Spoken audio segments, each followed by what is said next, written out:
আপনি যদি আপনার কন্টেন্টগুলোকে সুরক্ষিত রাখতে পারেন, কেউ যেন আপনার কন্টেন্ট ব্যবহার করতে না পারে, আর যদি ব্যবহার করে তাহলে আপনি সেখান থেকে টের পেয়ে যাবেন। এমন অপশানগুলো ফেসবুক আপডেটের মাধ্যমে এসছে।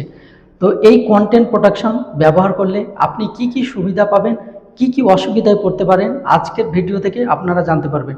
ভিডিওটি সকলকে দেখার সুযোগ করে দেবেন, যাতে করে সকলেই ভিডিওটি থেকে এই সুযোগ, কি কি সুবিধা পাবে এবং কি কি অসুবিধা পাবে তারা দেখতে পারে।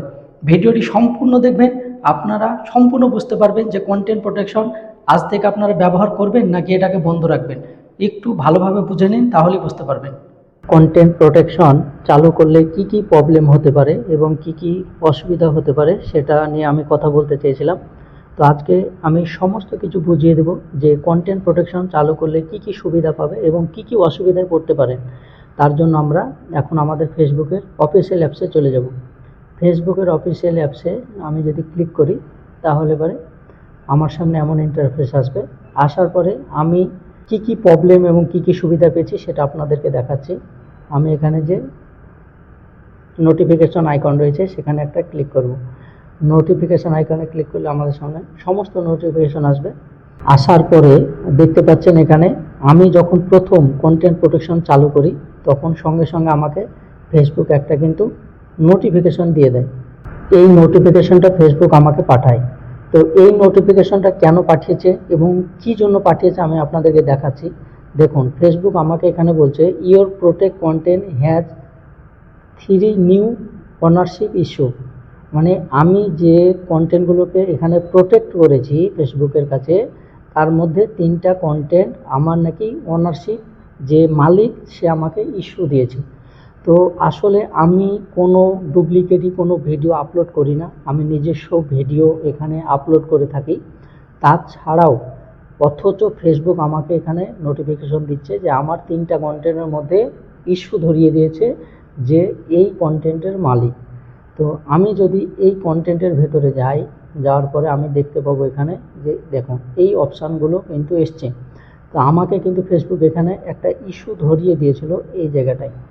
আমি সঙ্গে সঙ্গে সেটাকে, যে কন্টেন্ট প্রোটেক্ট করেছিলাম সেটাকে আনপ্রোটেক্ট করে দিয়েছি। আনপ্রোটেক্ট করে দেওয়ার পরে কিন্তু ফেসবুক আমাকে দেখা যাচ্ছে সেই ভিডিওতে আর কোনো ইস্যু নেই। তো আপনাদের যদি এই ধরনের ইস্যু আসে তাহলে আপনারা নোটিফিকেশনে আপনারা ট্যাপ দেবেন। ট্যাপ দেওয়ার পরে আপনাদের সামনে এমন ইন্টারফেস আসবে। আসার পরে আপনার কন্টেন্টগুলো এখানে কিন্তু পরস্পর শো করবে। শো করার পরে সেটাকে আপনি টাচ করে প্রোটেকশন করে দিলে কিন্তু আপনার সেই ইস্যু হারিয়ে যাবে। তো এই যদি কেউ এই কন্টেন্ট প্রোটেকশন ইউজ করছে তাহলে ফেসবুক তাকে এমনিতেই তার সঠিক এবং তার নিজস্ব কন্টেন্ট থাকা সত্ত্বেও তাকে কিন্তু ইস্যু ধরিয়ে দিচ্ছে। তার জন্য আমি আর কখনো এটা ব্যবহার করছি না।